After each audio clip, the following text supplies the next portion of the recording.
This meeting is being live streamed. Okay, that's fine. What is that glare? Let's see it again. I don't know what it is. Okay. Well, Okay, so I think we're there you go. We're live. Here we go. Jonathan Okay. King with us Yes, here. sir. Income streams and things. All roads lead to real estate. Right now we're down a couple guests. Alexander Pryor down in Florida. He's actually at the urgent care dealing with some stuff right now. April, I was in some meetings on the road here, so she's maybe gonna try to jump in here later. But Jonathan, thank you so much for making time.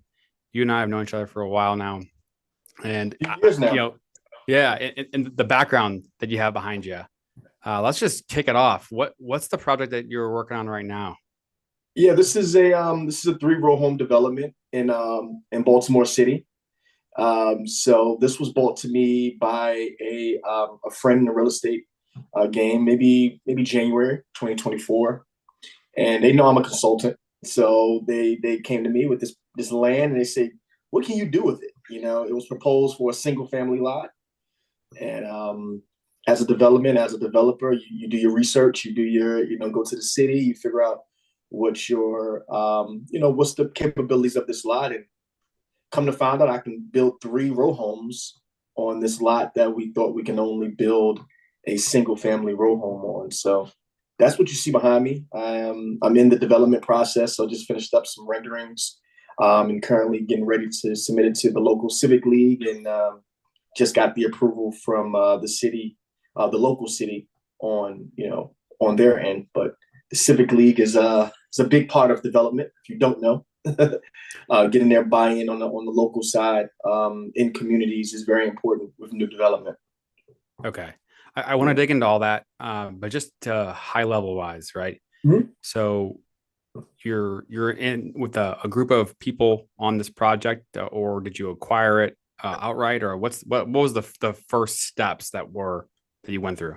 Oh yeah. So the first steps is so one, figuring out, is it a deal that I can actually make some money on, right? Is it a deal that we can actually do something with? So I entered into a JV deal with somebody that already owned the land. So I'm going to be acting as a developer, and we have entered into a 60-40 split on the profit end. So that's my current deal on this one. And responsibility for upfront funding is on both sides. So any type of upfront funding or lending, we're doing a JV deal on. But I'm taking the bulk of the profits because I'm pretty much developing the land. I did not buy the property from the friend. I could have. I mean, that was an option. I think they bought it for like $20,000. I could have gave them $30,000, just try to bought them out the deal. But I didn't feel like putting up that capital just to buy them out. So I just said we can JV on the deal. Yeah. So that's pretty much what we see behind us. Awesome. Yeah. And so, when you look at the landscape of the area and the neighborhood, right? So you build something of that type of structure. Mm-hmm. And these are row homes, right? And not every city has these types of structures. So these are not condos. They're not considered townhouses with an HOA. These are just row homes, no row HOA. Mm-hmm. Single family row homes. Mm-hmm. And so what kind of price points are you thinking these would be projecting out to? Yeah, so right now the goal is to get them around the cost to build. I'm around the 150 to 175 range. And then we will be at around 350 to 400 range on the selling aspect. So right now, I say 350 to 400 because it really depends on the market, right? And I like the flexibility that I can say 350 to 400 because most people can't, right? Mm-hmm. But it's basically, if my price points can get at that 175 range, which I think that's about 100 and I believe I'm around $106 a square foot, something like that, $106 a square foot. So if I can get to about that range cost per square foot, which I believe I can, it'll put us at about 175 per unit. And we'll be looking at selling each unit for around, getting 350, 375 range. Yeah. So yeah, I mean, good margins on them.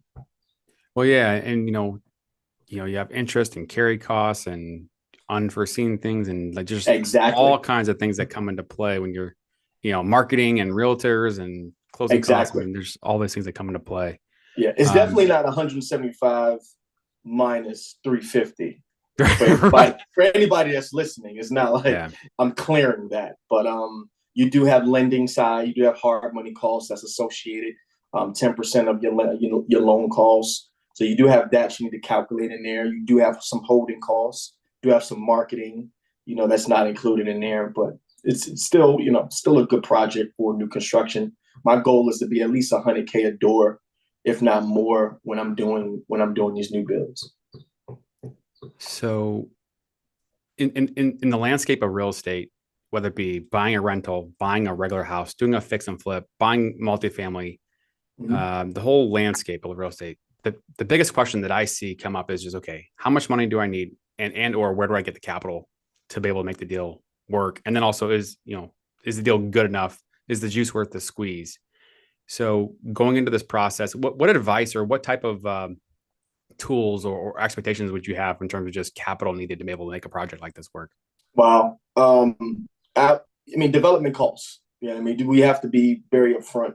This is not a game that you just say you can get, you can just a wholesaling where it's, you can write a note. So it costs, right? And I would say development on the pre-construction and on something like this, I mean, you're looking at anywhere from 5 to 10,000 just on pre-development of documentation, putting everything together, any type of surveying, any type of engineering, any type of drawings. You're looking at anywhere from 5 to 10K, right? So on the development side, just rough numbers, you're definitely looking at something like that. The second thing, I wouldn't lean on doing anything like this if I don't have the relationship with lenders. You really want to create those relationships with lenders, whether it be traditional funding lenders, how I met you, Joel, or whether it be non-traditional funding, whether it be credit lines, whether it be, credit cards or lines of credit, wherever it is, you want to have some level of some type of secured funding before you enter these type of projects. And how to get started on that, relationships. Really, I mean, that's really what it boils down to. I just found a new lender yesterday, and I went on Twitter.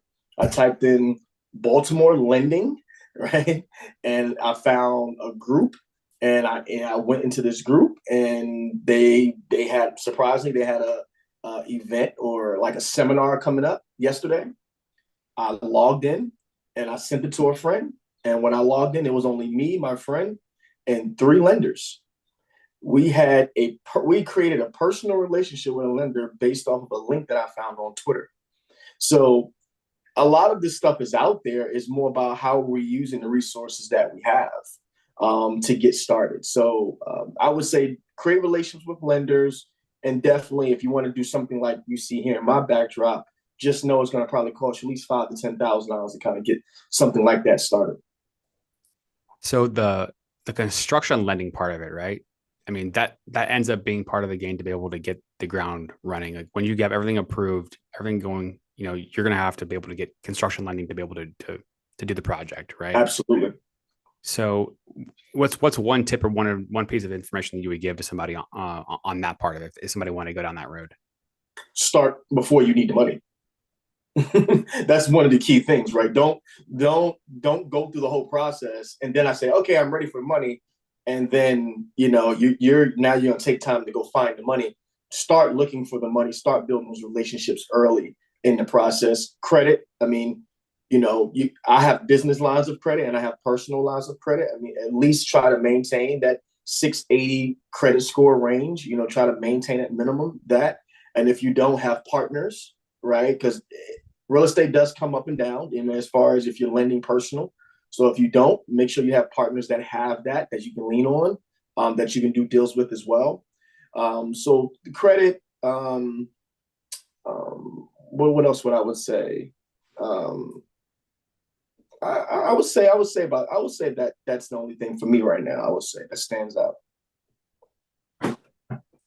Yeah, we got a few people in the comments here. Oh, so I don't see comments. yeah, okay. So if you pull up are you on your phone or are you on your I'm on my laptop? iPad. Okay, if you pull up your phone and go to YouTube and turn your volume down, you can go to the live stream on the Stripe 25 page and sure. see a few people. We got 134 people watching technically. Awesome. Hey everyone, where are they calling from? where they? So a few people I know personally. So we got Lauren, she's in Florida, Ocala, Florida. Mark, a financial firefighter, he's in Hawaii. Tales from PH History. I don't know where he's from. He or she's from. That's me, boss. Okay, we got somebody on. Yeah, that's Mel, my teammate here. Oh, you know, our producer of this event. Okay. But yeah, I mean, you know, we're talking about building a house, right? But you don't just fall out of bed and decide I'm going to build a house. You know, you got to start somewhere. You got to build the foundation, and to be able to have the confidence to be able to do all the stuff that's necessary. And you've been in this construction, you know, real estate industry for a while. So where along your journey did you just decide, hey, you know what, like I'm gonna go do this? Because I think you finished your last one, you know, middle last year, maybe, or when did you sell the last one? I sold my last one in January of this year. My new construction. Yeah. Okay. Okay, that's right. Yeah, that sold. It finished up maybe August of last year. Then it was that holding time when the market was questionable, and then we sold in January 2024 for 300,000. Good price. Where did it all start at? For me, my knack for real estate and construction came from, I built a shed in the back of my home in Virginia. And Virginia had these terrible thunderstorms, used to come in floods and stuff. And it got damaged. And the insurance company came and they paid my mom money for a shed that a 12-year-old built. And I think my mom sparked something in me that said, we just got money for this thing that you built in the back. Maybe you should look at construction or real estate or architecture. And I entered high school, my first year in high school, and I started taking CAD. And by the time I was a senior, I had took all the CAD engineering drawings. And I went to college and studied to be an architect and a project manager, construction project manager. And then once I entered the real world, I got an opportunity to work with Turner Construction, which is one of the world's largest general contractors. Burj Khalifa, New York Knicks Stadium, I mean, Yankees. I mean, the list goes on and on with the resume of Turner Construction. I was able to be a part of these large projects that I was such a small voice on. I didn't have any type of impact in those rooms. And so I did that for a few years, and eventually it came to me and it was like, hey man, like you have a voice, you are a leader, you have creativity, and I'm a creative. And that's another thing. Being in the 9-to-5 space, I needed that creative spirit. I needed to have some type of ownership on, you know, when I wake up out of bed, I'm excited. I'm excited about life. I'm excited about things I'm working on. And it's not such a robotic thing. And that was where that hit me around maybe like 5 to 6 years within my professional industry. So within 5 to 6 years, I said, hey, I'm going to create a side business, general contracting business, because that's where my expertise is from my corporate America side. And that's going to allow me to get into the investing, right? So I use my experience from corporate to create me a side job to get me into investing. And then my first project was a JV deal from a friend. I did the construction. He had the funds. And I got to get the background. I got to get the experience. And that happened 5 years ago. And ever since then, my business has been moving forward. You know, so it's been great. But again, development, and what I would say to anybody looking to do development isn't a Instagram friendly game. When I say Instagram friendly, is it's not every day you're going to be posting pictures, and like development is big picture. Development is, you know, what is this thing going to look like in 2-3 years? So you got to have a level of patience in development versus maybe fix and flips, which is more faster, or other industries or other part of real estate that's a little more faster. So if you're looking at development, just know that it's a process and it's not as maybe as pretty until closer to the end, if that makes sense. Yeah. Yeah, I mean, what would you say is the biggest struggle right now with as you look back in the last couple of years with Um, going through the building process? I for me, I would say creating and finding valuable subcontractors. The workers are the biggest thing when it comes down to the development and the costs. And what I realize is having internal team members that I can work with and create one, be flexible with payments, but also understand I can get better deals when I'm doing development deals like this versus regular single families is huge. I mean, it's a game changer with your numbers. If you can solidify just great subcontractors and great relationships with subcontractors, that's been a big one that I think I'm finally getting over that curve. Obviously, funding as a new developer, and I still consider myself new because my company is new to developing, but I personally have been with development companies. It still takes time to build relationships with lenders. They want to see experience. A lot of people want to see experience. So that's why I'm using a lot of my general contracting work during the day to keep my guys busy, to keep these jobs going, but it also allows me to build that experience that these lenders are asking for as well. I'm entering, and I've been in the GC space, and I'm using that as that. What are you doing after work that's going to get you to where you need to be? And I'm using that to the overall goal as I'm developing large projects eventually. You know. I love it. So I Yeah. just dropped your Instagram handle in the chat. So anybody listening, you can find Jonathan by underscore JON King. So by underscore John King, Yes, sir. putting out content there. One of the questions in the chat was this is from Lauren, when you Hey, Lauren. started, your side hustle, GCing, did you already know how to build or were you learning it or supervising? Ooh, that's a good question. I thought I knew how to build.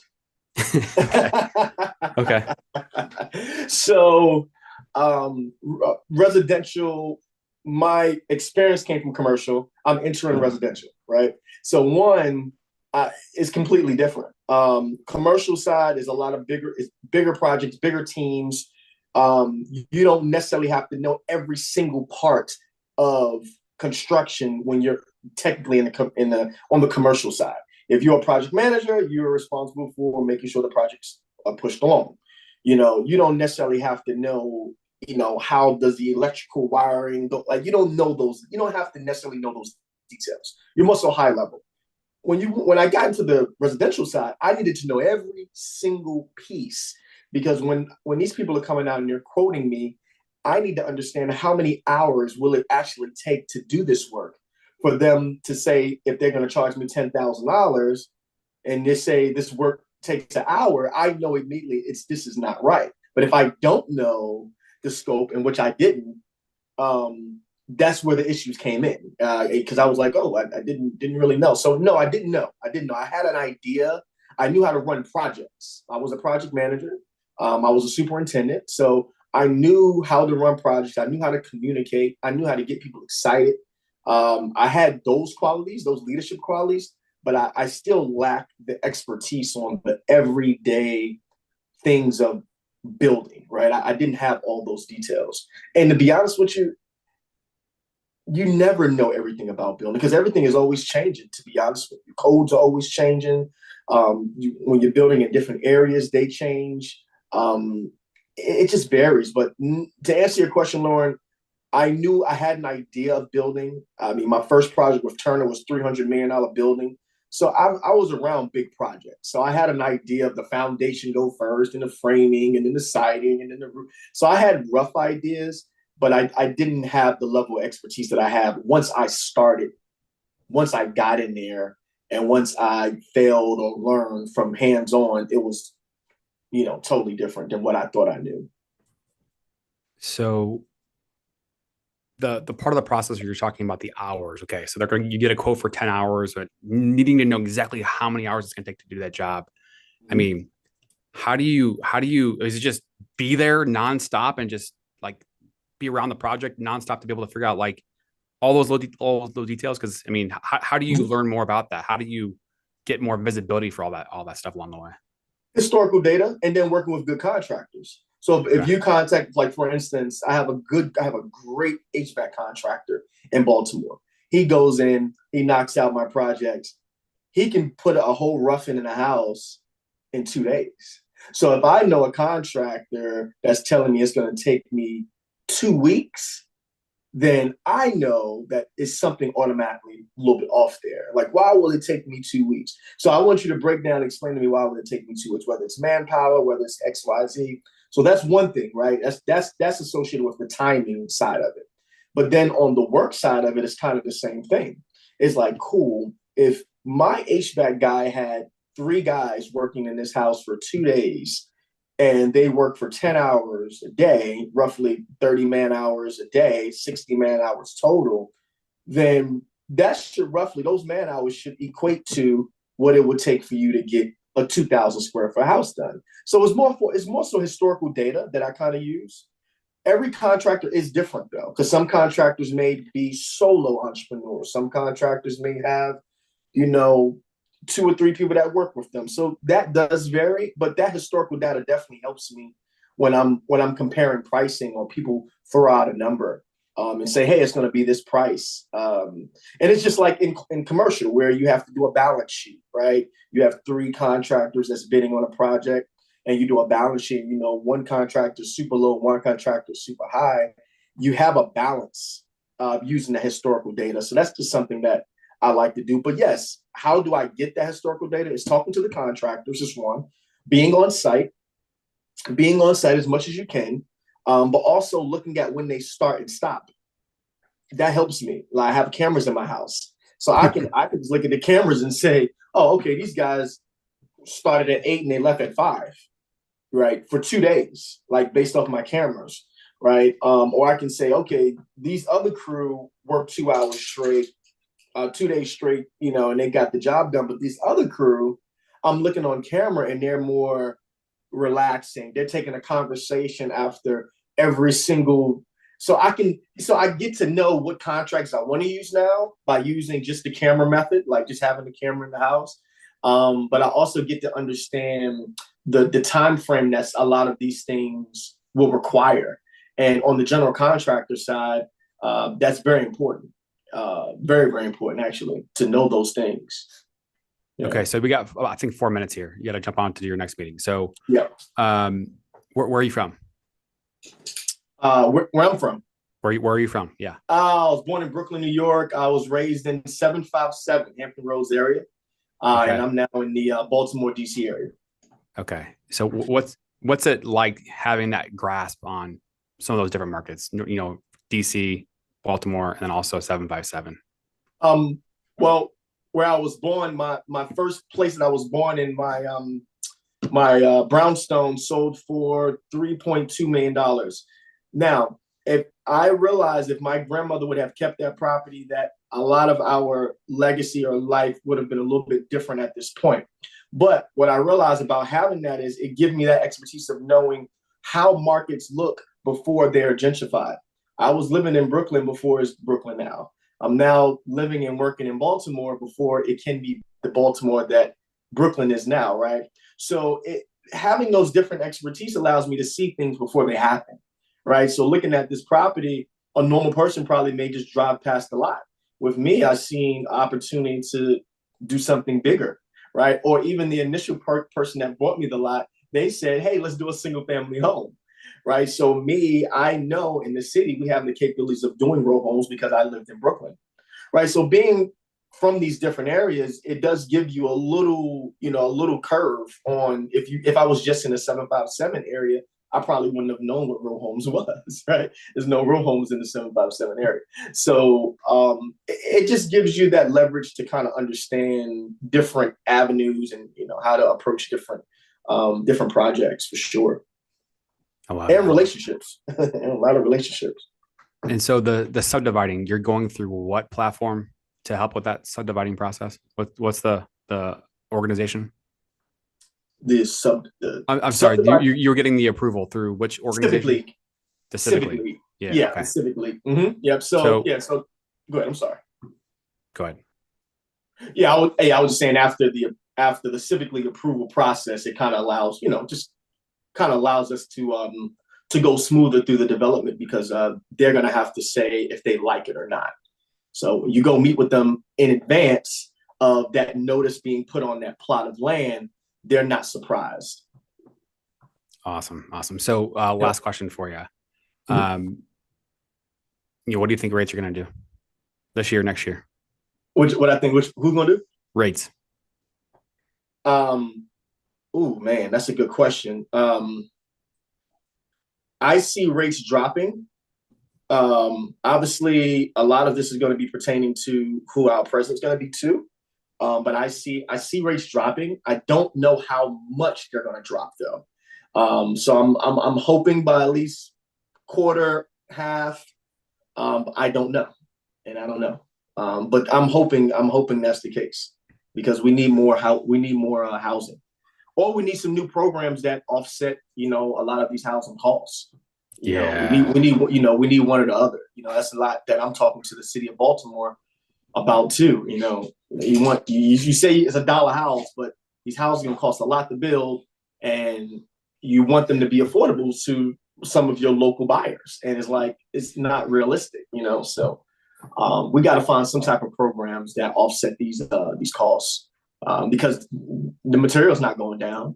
So No, reliable labor is the labor's at not a shortage. yeah, in the shortage. So Cool. yeah, No, we'll man. have to do this again. I don't want to hold you up. No, thanks for making time, and we'll have to catch up again and on the project as it develops and more. So no, thanks so much for making time, Jonathan. Joel, thank you, man. And I'm doing Tulum next month. I'm doing Tulum next month Mm-hmm. for the real estate retreat. There's going to be our inaugural real estate retreat, um, and then um, and then hopefully we get to go to Florida. Mm-hmm. We need to talk about that, but go to Florida. So I'm looking to do 2 a month. In a small group, 10 people, we kind of get together. We just talk about what's on our radar, what do we need funding for, do some podcasts, do some conversations. So I'm looking forward to it. And hopefully once that link is ready, I can shoot out to your group and we can do another one of these. Yeah. So that Tulum, that group, right? So who are the types of people that are coming on these trips? Great question. Great question. A woman that owns a federal I'm sorry, a woman that owns federal contracting company. I own my general contracting company. You have one private investor. You have another private investor that actually owned and built the villa that we're staying in. He's going to come and have a conversation with us around international building. You have another lady that just do private investing. She just does, buy and holds. And then you have another investor that does fix and flips. So it's about 6 of us, 6 or 7 of us is going on the first one. Our goal is to be at 10 moving forward. So first time, we'll see how it goes. So getting like-minded people, blocking out all the distractions, and then connect, network, help each other with solutions. Yep. But it's also surrounded around food, exercise. Okay. So when we get out there, we're going to be doing things together. So we may make a meal together. We may make tacos together. We may go work out and run together in the morning. So it's kind of creating that environment where everything is silenced. The world don't exist for these 4 days, and we're really locking in on deals and ideas. And for me, I feel like that dedicated time kind of can propel minds to somewhere else. So and it kind of builds that camaraderie, because a lot of us are in different locations, so we don't get to see each other every day, right, and feel each other every day. So when we be able to do that, it kind of builds that strong connection initially, and then from there we can build wherever we are. So hopefully awesome. We can get you there. We can get you there one day. That's right. Yeah. Mark in the comments. So what, you got invited to Florida? Because some of them are a little butthurt that I didn't invite them when I was down there last week doing a private event. And what they fail to realize is that I got text chain receipts that I'm waiting to put out there. Just waiting to put out there because I got them. So, no, Oh man, he this is good. invited me to Florida. I didn't go though, guy. I haven't been yet. I haven't been yet, but I did get an invite. Yeah. But So, so let you're me hop thinking, off. so you're thinking down the road, maybe one of your events is what you're talking about for Florida, right? Maybe one of your events with your Same group. thing. Same. We're looking to do that same concept. Yep. One we would love to do Florida. What we talked about, and then we're doing Tulum this year, but we want to do one at the middle of the year because there's so many things going on at the middle of the year, and we want to do one at the end, beginning of the year, just to propel. Like, hey, how did your year go? I made a shitload of money. I need to trim some money here, or I'm looking for some new investments. What do you guys have? So it's kind of that energy, and then preparing us to look forward. Hey, what are we doing next year? And again, the good thing about it is we're going to have the same group. Sometimes we're going to have consistent people, and sometimes it's going to be different people. So I'm just excited to put it out in the world and just to see what comes back to me. But Joel, I appreciate your time, man. This has been great. Right. And thank you everybody that's on. Hopefully you follow me, connect, let's build, make some money together, or just chat about life. Love it. Thank you, Joel. All right. Take care. Bye. Later, man.